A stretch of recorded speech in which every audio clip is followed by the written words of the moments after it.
हमनी के संस्कृति, हमनी के संस्कार सदा रहे हमनी के साथ। भारत के महान ग्रंथ और काव्य सब के संपूर्ण संकलन सब्सक्राइब करें तिलक।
कंस के हत्या के बदला लेवे खातिर मगध के महाराज जरासंध कई अक्षौनी सेना के साथे मथुरा पर चढ़ाई कर देलस।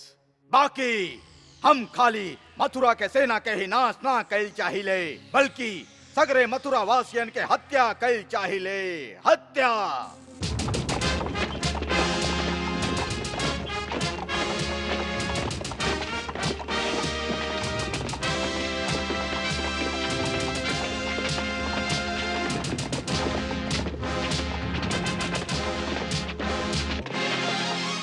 ई समाचार जब मथुरा पहुंचल तो बहुत लोग घबरा गईलन। ओ समय श्री कृष्ण सबके आपन आपन धर्म समझौलन। जय योद्धा पहले से ही परिणाम के सोच के युद्ध क्षेत्र में जाला, उ युद्ध में कबो जीत न सकेला। ऐसे क्षत्रियन के खाली एक ही धर्म सिखावल जाला कि जब देश के रक्षा के प्रश्न होखे तो वो ओकरा अपन कर्तव्य समझ के रण क्षेत्र में कूद जाए, फिर परिणाम भले कुछ भी होखे। यदि वो युद्ध में मारल भी जाए तब ओकरा अपन धर्म के पालन करे के गौरव प्राप्त हुई। हम कृष्ण के बात से तब सहमत श्री हैं। कृष्ण के दादा महाराज शूरसेन के नेतृत्व में सब लोग शपथ लेलन कि वो अपन प्राण देके भी मथुरा की रक्षा करी है। हम वचन देते हैं कि जब तक हमारे हाथ में तलवार उठावे की शक्ति है, हम स्वयं मथुरा के द्वार पे ठाड़ होके ओकर रक्षा करब। हम लोग आपके संगे हैं महाराज।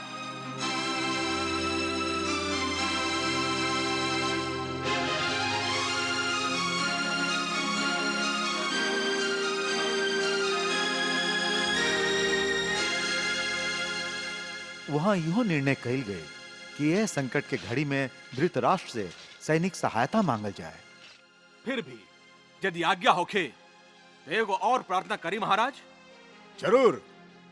इंद्रप्रस्थ में आपके बेटी और कुमार वसुदेव के बड़ बहिन महारानी कुंती भी रहेली। हमके विश्वास है कि यदि हम उनका से सहायता के प्रार्थना करी तो यह संकट में जरूर हमार मदद करी हैं। ओकरा खातिर सेनापति अक्रूर के भेजल गए। सेनापति अक्रूर जी महाराज। आप यही समय इंद्रप्रस्थ खातिर प्रस्थान करें और शीघ्र लौट के हमके उ लोगन के निर्णय से अवगत कराएं। जैसन आपके आज्ञा महाराज।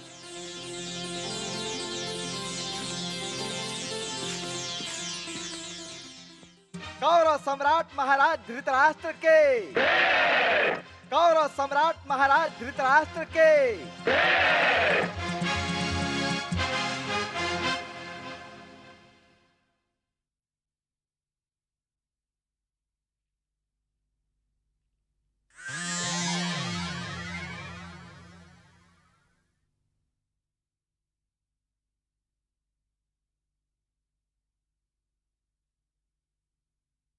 महाराज, मथुरा नरेश महाराज उग्रसेन की ओरी से एगो विशेष संदेश लेके वहां के राजदूत आपके सेवा में उपस्थित भइलन हा। कौरव दरबार में पहले शकुनी ही प्रयास कैलन कि अक्रूर के धृतराष्ट्र से ना मिले दिहल जाए। क्षमा करी महाराज, ओकरा इहवा बुलावे से पहले हमके एह बात पर विचार करे के चाही कि मथुरा से इस तरह कौनो राजदूत के अचानक इहवा पर आइल कौनो साधारण बात नहीं के। ओकर आवे के प्रयोजन का बा? महामंत्री विदुर, आप महाराज के यह बात से अवगत नहीं की करैले कि ऊ जे आइल है ऊ भाके के बा? परंतु भीष्म पितामह कहलन कि क्षमा करी महाराज, एह तरह हर बात पे कुमार शकुनी के हाँ में हाँ मिला के आप बहुत ही अनुचित कर रहल हैं। अरे राजसभा की आपन एगो मर्यादा होखेला, वहां राजदूत के इस तरह तिरस्कृत ना कईल जाला, भले ही उस शत्रु के भेजल काहे ना होखे। ऐसे हमारी यह प्रार्थना है कि अक्रूर जी के राज्यसभा में आवे के अवसर दिया जाए। अच्छा बात है, उनका के सम्मान पूर्वक लावल जाए। जी आज्ञा महाराज।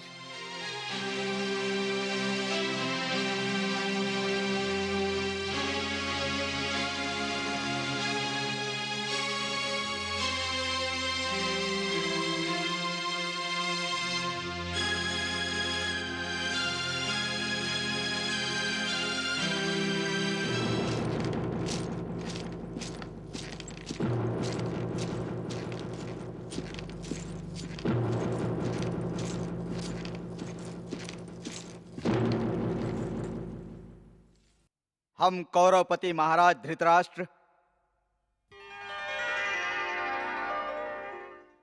परम पूज्य भीष्म पितामह,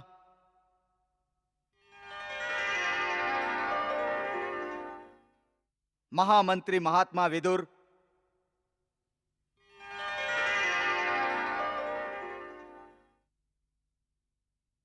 धनुर सम्राट गुरु द्रोणाचार्य,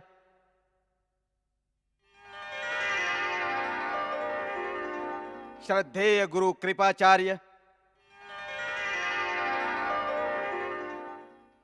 और कौरव नरेश के अन्य मंत्री लोग, सेना नायक लोग और समस्त सभासद लोगन से प्रार्थना करत हैं कि वो हमार स्वामी मथुरा नरेश महाराज उग्रसेन के तरफ से अभिवादन स्वीकार करें। अक्रूर जी, आपके सभा में स्वागत बा। आसन ग्रहण करें। महाराज, एह अनुग्रह खातिर बहुत बहुत धन्यवाद। बाकी क्षमा करी महाराज, एह घड़ी हम आसन ग्रहण ना कर सकी। काहे? काहे कि महाराज, एह समय हम आपसे कुछ मांगे आयल हैं और मांगे वाला अपन दाता के सामने आसन पर ना बैठ सके। हम आपके वाक पटुता से प्रसन्न भइली। कहीं आपके यहां पधारे के का कारण बा? महाराज, हम कहली ना कि हम कुछ मांगे आयल हैं। का मांगे आयल हैं? सहायता।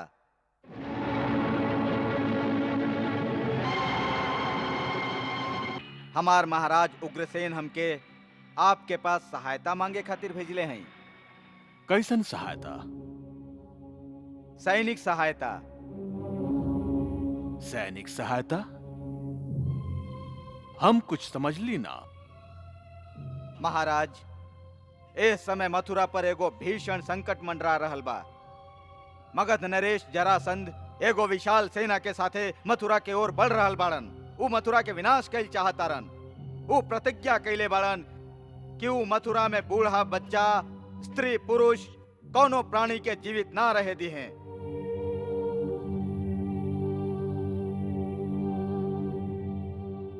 ओह पैशाचिक नरसंहार से मथुरा के निरीह प्रजा के रक्षा करे खातिर हम उनका से अकेले ना लड़ सकीले।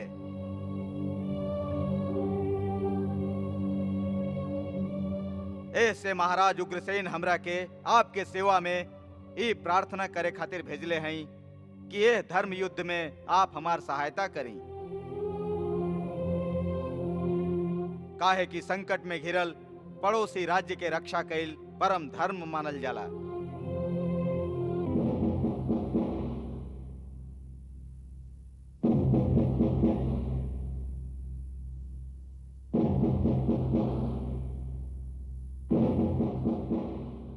ओइसे भी महाराज, राजनीति के दृष्टि से देखल जाए तो जरासंध के हरावे में हमार सहायता कैल आपके खातिर अत्यंत आवश्यक है। काहे कि यदि जरासंध मथुरा पर अधिकार कर लेलन तो उनका राज्य के सीमा आपके राज्य के सीमा के छुए लागी। एक अर्थ ही है कि एगो विशाल शक्ति आपके सिर पर चढ़ जाई। ऐसे कोनो समय भी आप भी स्वयं संकट में पड़ सकीले।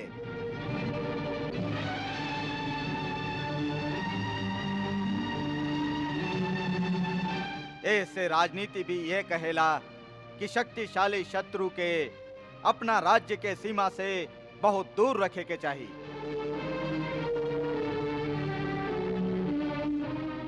महाराज, हमरा पूरा विश्वास बा कि आपके परम बुद्धिमान मंत्रीगण और आपके परम तेजस्वी शूरवीर महारथी जे ये सभा में बैठल बाड़न, वो हमार बात के अनुमोदन करी हैं।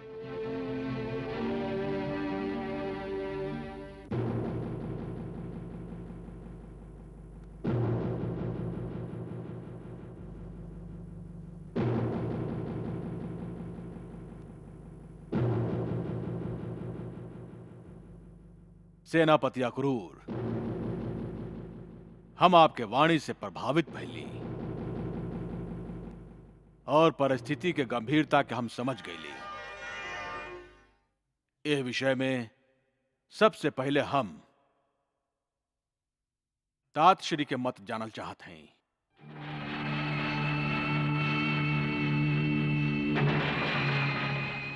जैसन कि आप कहली, परिस्थिति सचमुच बहुत गंभीर बा।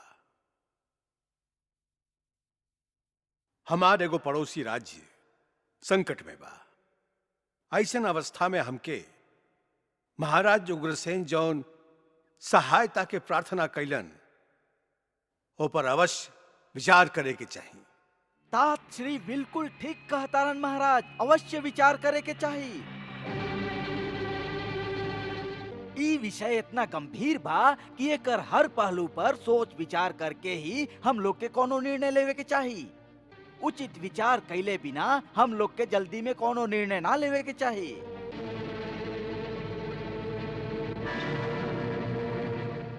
सेनापति अक्रूर तो हम लोग के खाली एक ही धर्म समझावे के कोशिश कैलन है, पड़ोसी राज्य के धर्म। बाकी हमके तो इहो देखे के पड़ी कि हम लोग के और का धर्म है, जैसे आत्मरक्षा के धर्म।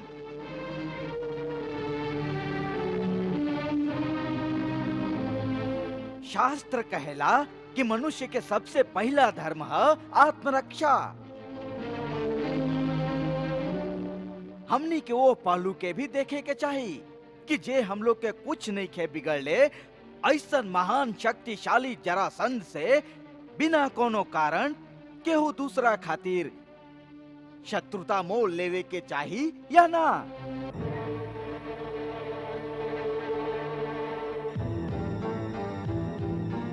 महाराज, राजनीति तो ये भी कहेले कि शक्तिशाली से मित्रता रखा मित्रता। एकरा से तोहार भी शक्ति बढ़ी। हाँ,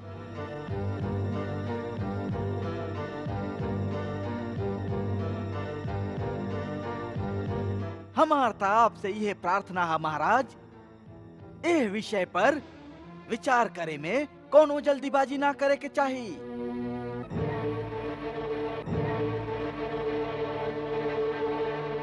तात श्री जैसन कहले हैं ओह पर जरूर विचार करी। हाँ, बाकी हर पहलू पर सोच समझ के और ओकरा खातिर आपके समय चाहिए महाराज, समय। हाँ,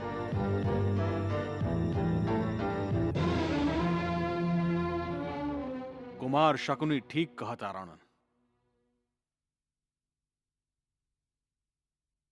यह विषय पर बड़ी गंभीरता के साथ सोच विचार करे के आवश्यकता बा। तब तक सेनापति अक्रूर खातिर राजमहल के अतिथि गृह में विश्राम करे के व्यवस्था कर दिहल जाए। अरे अतिथि गृह में काहे महाराज, इनका तो राजमहल में ठहरावे के चाहिए। अब जब ये हस्तिनापुर आयल बाड़न तो इनका महारानी कुंती से भी मिले के होई और पांडु पुत्र लोग के भी अवश्य देखे के होई। हाँ, अवश्य। अक्रूर जी, आप राजमहल में ही विश्राम करें। देवी कुंती और पांडु कुमार लोगन से भी मिल ली। तब तक हम आपके मांग पर विचार करके आपसे फिर भेंट करब। दे आज्ञा महाराज। लेकिन हमारे एक ही प्रार्थना बा महाराज, यदि आप उचित समझी तो कृपा करके जितना जल्दी हो सके इस बात के निर्णय ले लें। काहे कि शत्रु मथुरा से ज्यादा दूर नहीं खे, खाली 4-5 दिन में ही वो मथुरा के सीमा तक पहुंच जाई। हमरा यह परिस्थिति के पूरा तरह से आभास बा। आपके अनावश्यक प्रतीक्षा ना करे के पड़ी। बहुत बहुत धन्यवाद महाराज।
तारश्री, ई जे कुछ हो रहल बा ओकरा के आप उचित कहब या अनुचित? अनुचित, सरासर अनुचित। तो फिर आपके वाणी मुख काहे बा? इतना गंभीर विषय पर आज राज्यसभा में आपन निर्णय काहे ना सुनौनी? का आप नहीं चाहत यह समय हम लोग के मथुरा वालन की सहायता करे के चाहिए? अवश्य करे के चाहिए, यह हम लोग के धर्म बा। तो फिर आप चुप काहे रहली? यदि आप वो घड़ी आपन निर्णय सुना देती तो आपके आज्ञा के उल्लंघन के साहस केहू में ना होइत। यह तो मुश्किल बा विदुर, यह तो मुश्किल बा। यह तो मुश्किल बा कि हम आज्ञा ना दे सकी। काहे ना दे सकी? हमार विवशता। ई कैसन विवशता बा गंगा पुत्र कि आप जैसन वीर धीर महापुरुष महाराज धृतराष्ट्र के धर्म पथ पर चले के आज्ञा ना दे सके? ए कुल के सर्वश्रेष्ठ पुरुष होके के नाते आपके ये अधिकार बा। लेकिन हम हर अधिकार के खो चुकल हई और यह हमार विवशता बा विदुर, यह हमार विवशता बा। हमार विवशता बा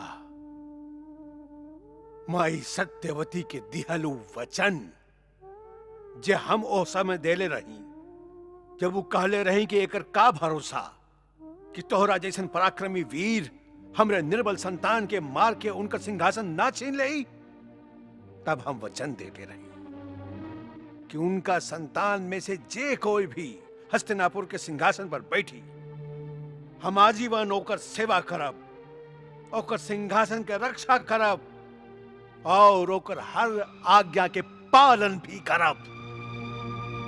चाहे वो आज्ञा धर्म के विरुद्ध ही काहे ना हो। केकर धर्म के विरुद्ध? केकर धर्म के विरुद्ध? विदुर, तू धर्म के परिभाषा अच्छी तरह जाना तारा। तू जाना तारा कि धर्म के परिभाषा सामूहिक ना होके, धर्म सदा व्यक्तिगत होला, अर्थात हर मनुष्य के आपन धर्म होला।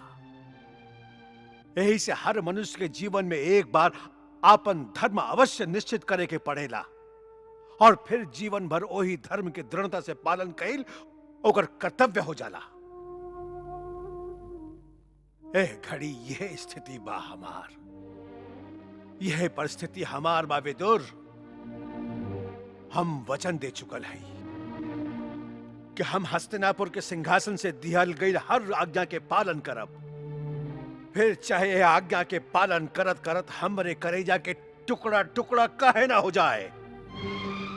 ये हमार धर्म बा और ये हमार विवशता बा विदुर, ये हमार विवशता बा।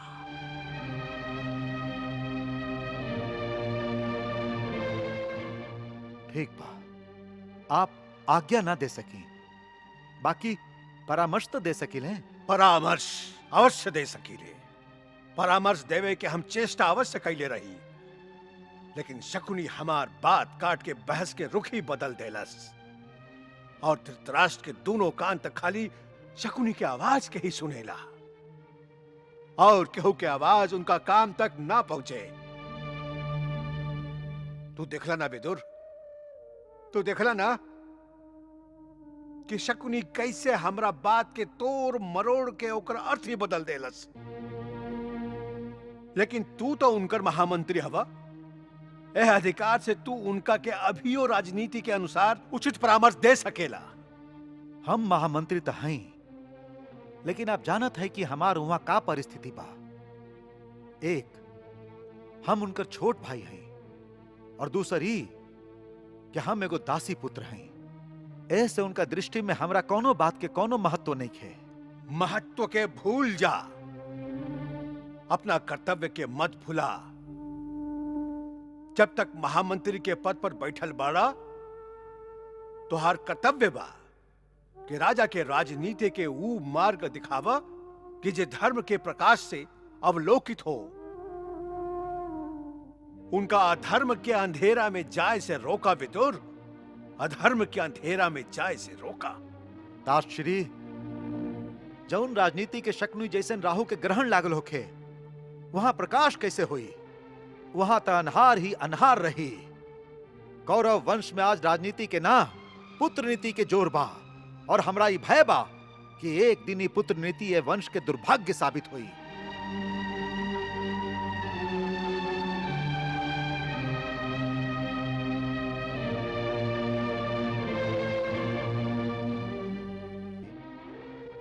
जे कुछ हो रहा बा ओकरा के आप उचित कहब या अनुचित?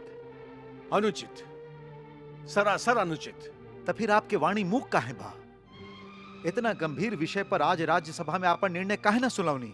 का आप नहीं चाहत यह समय हम लोग के मथुरा वालन की सहायता करे के चाहिए? अवश्य करे के चाहिए, यह हम लोग के धर्म बा। तो फिर आप चुप काहे रहली? यदि आप वो घड़ी आपन निर्णय सुना देती तो आपके आज्ञा के उल्लंघन के साहस केहू में ना होइत। यह तो मुश्किल बा विदुर, यह तो मुश्किल बा, यह तो मुश्किल बा कि हम आज्ञा ना दे सकी। काहे ना दे सकी? हम वचन दे चुकल है कि हम हस्तिनापुर के सिंहासन से दिहल गई हर आज्ञा के पालन करब, फिर चाहे यह आज्ञा के पालन करत करत हमरे करेजा के टुकड़ा टुकड़ा काहे ना हो जाए। कौरव वंश में आज राजनीति के ना पुत्र नीति के जोर बा और हमरा ई भय बा कि एक दिन ही पुत्र नीति ये वंश के दुर्भाग्य साबित हुई।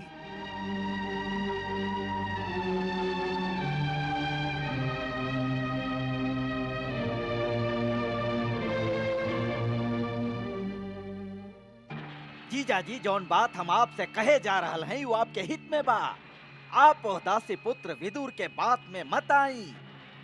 जौन राजनीति वो आपके सिखा रहल बा ऊ शायद आपके हित में नहीं खे। का ई हमरा हित में नहीं खे कि जरासंध से टक्कर लेवे में हमके मथुरा वालन के सहायता करे के चाही? काहे कि यदि जरासंध मथुरा पर अधिकार कर लेलस तो ओकर हस्तिनापुर पर पहुंचल आसान हो जाई।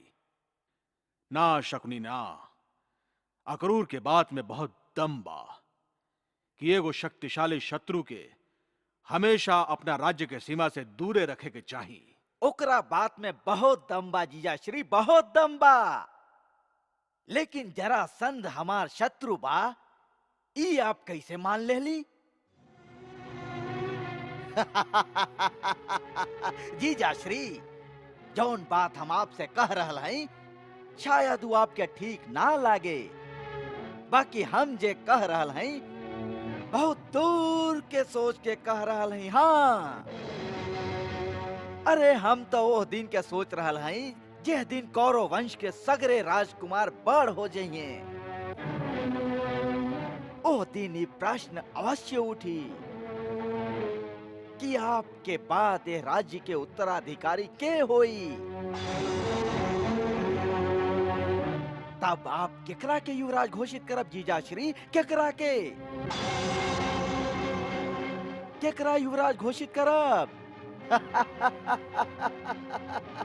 अपन पुत्र दुर्योधन के या पांडु पुत्र युधिष्ठिर के?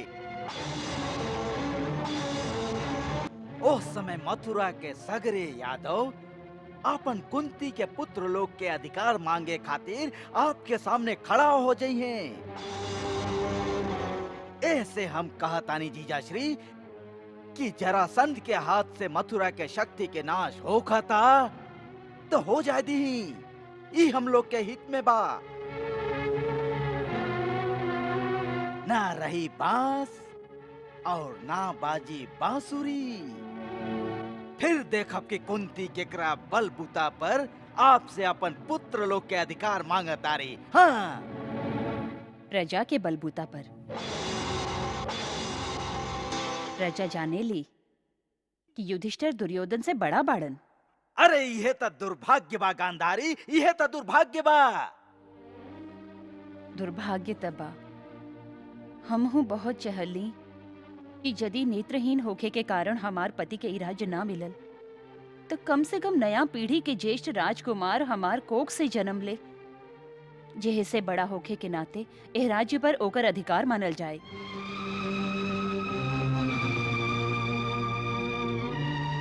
कुंती से पहले हम गर्भवती भइल रही, लेकिन आपन भाग के का करें? हमार गर्भ 2 साल तक हमार पेट में ही रुकल रह गई और यही बीच दुर्योधन से पहले युधिष्ठिर के जन्म हो गई। हाँ, साचोई कितना बड़ा दुर्भाग्य बा। एही से जब भाग्य में ही नहीं खे लिखल तो ओकरा के चुपचाप सह लेबे के चाही। एही से कह रहल हैं भैया, दुर्भाग्य से लड़े खातिर इनका अधर्म के मार्ग मत देखाई। अरे ये धर्म अधर्म के व्याख्या तू कब से करे लगलू गांधारी? तू कब से करे लगलू? हैं? दुर्भाग्य के चुपचाप सहल कायरन के धर्म है। राजनीति के धर्म तो ई है कि दुर्भाग्य के कारण के ही मिटा देवे के चाहिए। मतलब आवश्यकता पड़ला पर पांडु पुत्र लोग के ही मिटा दिहल जाए। ना, ये अधर्म है, ये अन्याय है, ये पाप है महाराज। हमार मन में भी यह बात के दुख बा कि हमार बेटा राजा न बन सके। हमहू आपन दुर्योधन के राजा बनावल चाहेली भैया, बाकी ओकरा खातिर अधर्म के मार्ग ना अपना सकीले, ना अन्याय के सहारा ले सकीले। अरे कैसन अधर्म, कैसन अन्याय, कैसन पाप! महाराज, आप हमार बात के उत्तर दी कि राजा के ज्येष्ठ पुत्र ही राज्य के उत्तराधिकारी होखेला कि ना? अवश्य। त ए समय हस्तिनापुर के राजा के बा? हम हैं। बाकी राज्य आपके पास एगो धरोहर के रूप में बा। अरे धरोहर तब तक रहे जब तक पांडु जीवित रहलन। महाराज, उनका मृत्यु के बाद एह समय आप पूर्ण रूप से राजा हैं कि ना? हाँ, हैं। त बस महाराज बस। ए समय जे राजा ओकरे बेटा वो राज्य के अधिकारी।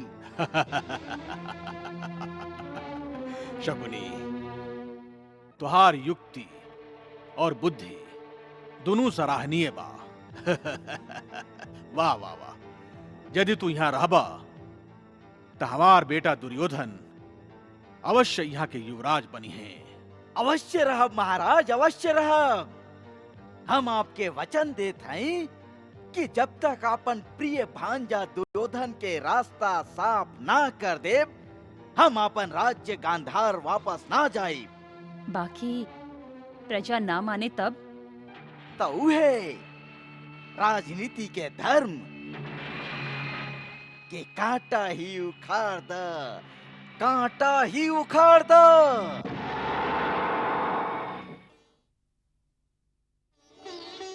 आपके श्री कृष्ण स्वयं अपना वास्तविक भगवान रूप के दर्शन करौलन। वाह, आप धन्य हैं अक्रूर जी। हम लोग जैसन प्राणी तो आपके दर्शन से कृतार्थ हो गए। मन करता कि यदि आप आज्ञा दी तो हम आपके चरण धोके होकर चरणामृत पी ली। अरे ई आप का करत है महात्मा विदुर? भक्त लोग एक दूसरा के चरणामृत ना ले, ऊ तो आपस में मिलके ही प्रभु के लीला के गुणगान करेलन। ओकरे में उनका आनंद आवेला। फिर आप तो एगो महान आत्मा हैं। एक बार कौरव वंश के बात चले पर आपके बारे में श्री कृष्ण स्वयं हमरा के बतौले रहलन कि महात्मा विदुर त धर्म, नीति और न्याय के मूर्ति हवे। यही से आपके एकर अधिकारी समझ के ही हम आपन ओ दिव्य अनुभव के वृतांत सुनौले हैं। आप बड़ा कृपा कैली अक्रूर जी। बस अब हमार एक की प्रार्थना उनका तक पहुंचा दी कि आप अपने दीन भक्त के सुध कबो मत विश्राम है। कर्तव्य के जौन कांट भरल मार्ग पे हम चल रहल हैं, एकरा में सदैव हमार मार्गदर्शन करें। बस अब तो हम उनके शरण में हैं। जे उनका शरण में चल जाला विदुर जी, फिर वो ओकर हाथ कबो ना छोड़ेलन। ऊ तो हमरा के इहो कहले रहलन कि मृत्यु लोक छोड़े से पहले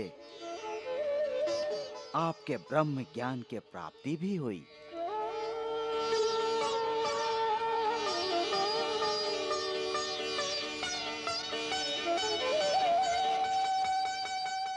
आपन ए दीन भक्त पर इतना कृपा प्रभु, तब फिर हमरा और का चाहिए।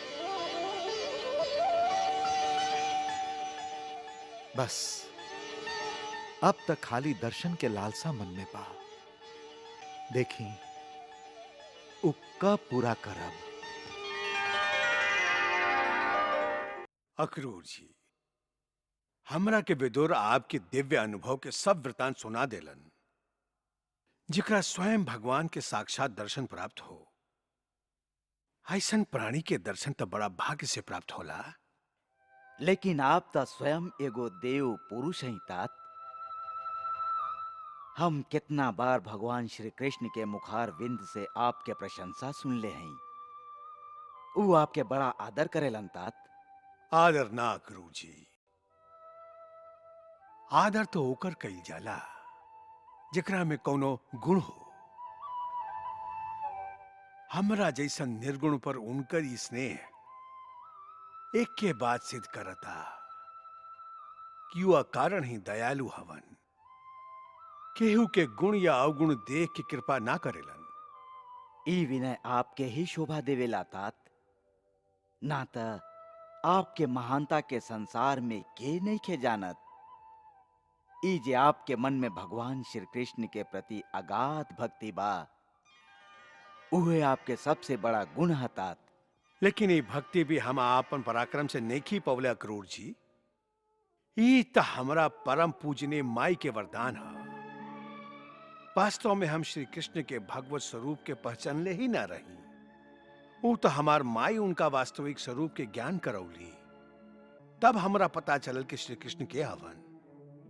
आपके माई? हाँ, हमार माई। वास्तव में अन्याय, अधर्म और कुटिलता के जौन वातावरण में हम ए समय जी रहल हई, ओकरा में कब्बो कब्बो बड़ा घुटन होखे लागेला।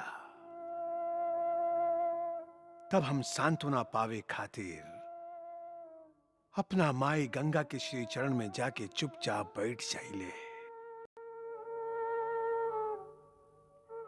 ऐसने एगो अवसर पर हम दुखी मन के साथे बैठ के कुछ सोचत रही।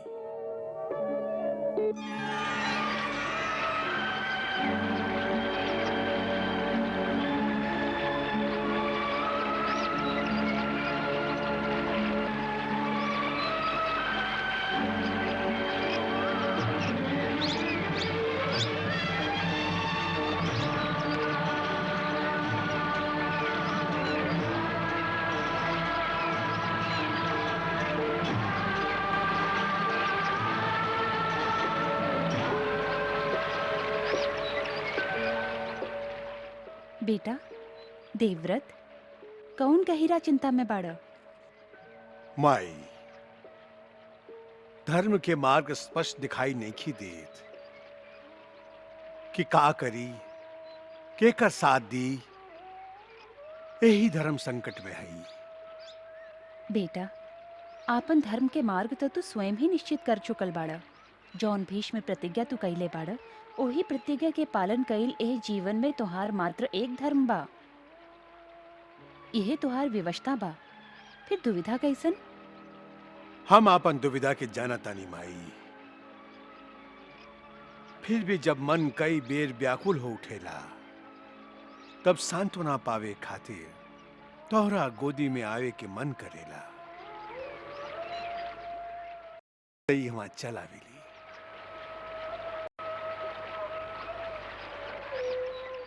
अच्छा करेला।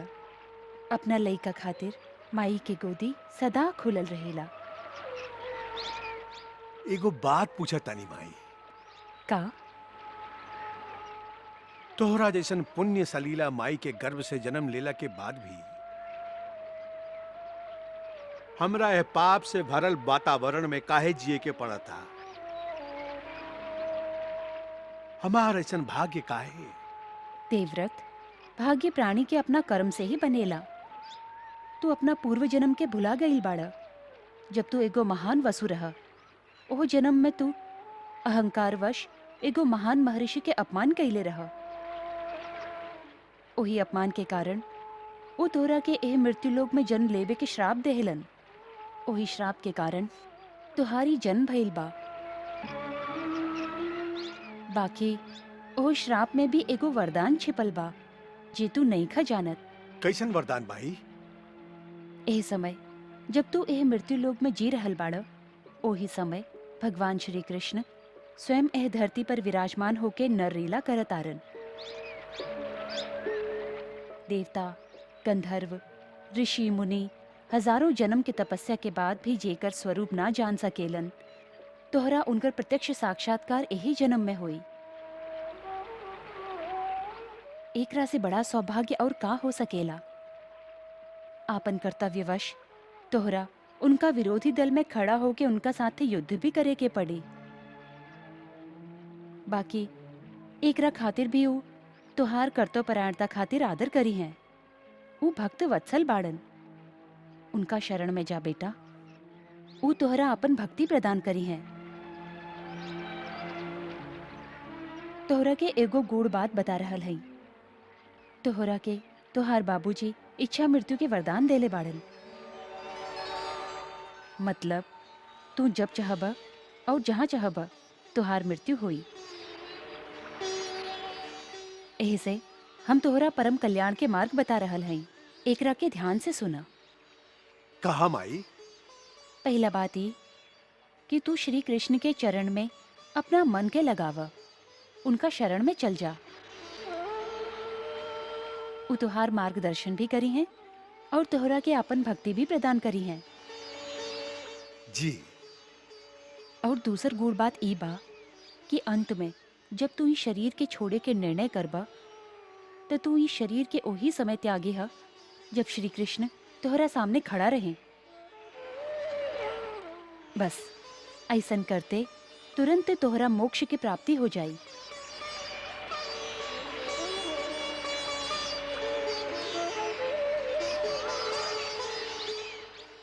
तोहार कल्याण होखे।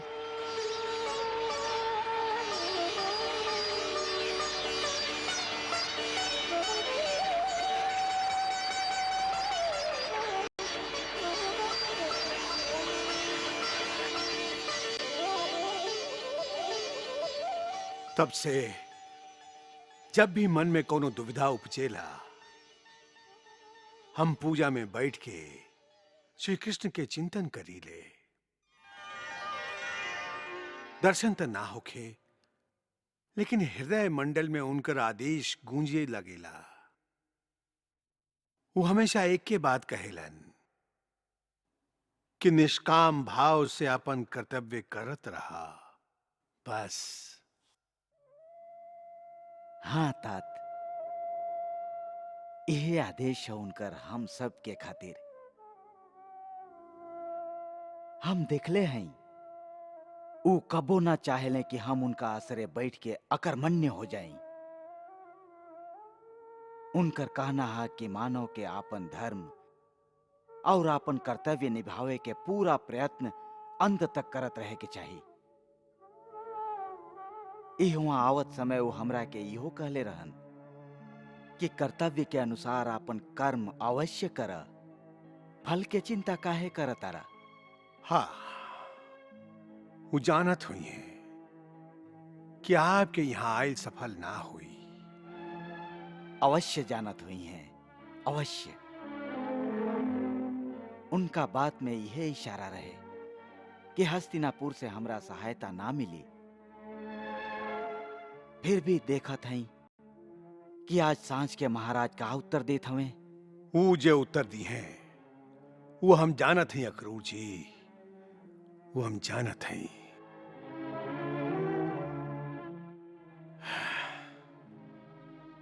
एह राज्य परिवार के वातावरण बड़ा दूषित हो गई बा। ये कैसन विडंबना बा कि जौना कुरु वंश के वृद्धि और प्रगति खातिर हमने के एक से बढ़कर एक बड़ा बलिदान देली, आज जो महान परिवार के राज सत्ता के लोभ भाई भाई के शत्रु बना देले बा। लोभ और फिर राज सत्ता के लोभ मनुष्य के अतना अंधा बना देला कि वो ये भूल जाला कि परिवार की एकता में कितना शक्ति बा। हाँ, परिवार के पास का ना रहे परिवार के लगे। और महाराज धृतराष्ट्र के 100 गो बेटा, एक से बढ़कर एक वीर महाबली मिल के आक्रमण करे तो धरती कांप जाए। और महाराज पांडु के 5 गो बेटा, 5 देवता की संतान,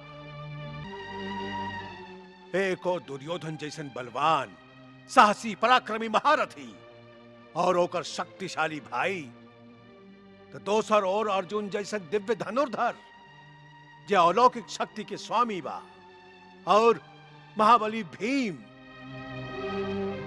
हम महाराज कुमारन के एक साथ इकट्ठा होके गुरु द्रोण के आश्रम में शस्त्र के विद्या के प्रदर्शन करत देखे के सपना देखल करत रही। हम सपना देखल करत रही कि धर्मात्मा राजा युधिष्ठिर के अधीन जब अर्जुन और दुर्योधन जैसन शक्ति मिलके कार्य करी तो हस्तिनापुर के साम्राज्य समुद्र से समुद्र तक एक छत्र राज हो जाई और हस्तिनापुर के राजा सगरे धरती के सम्राट हुई।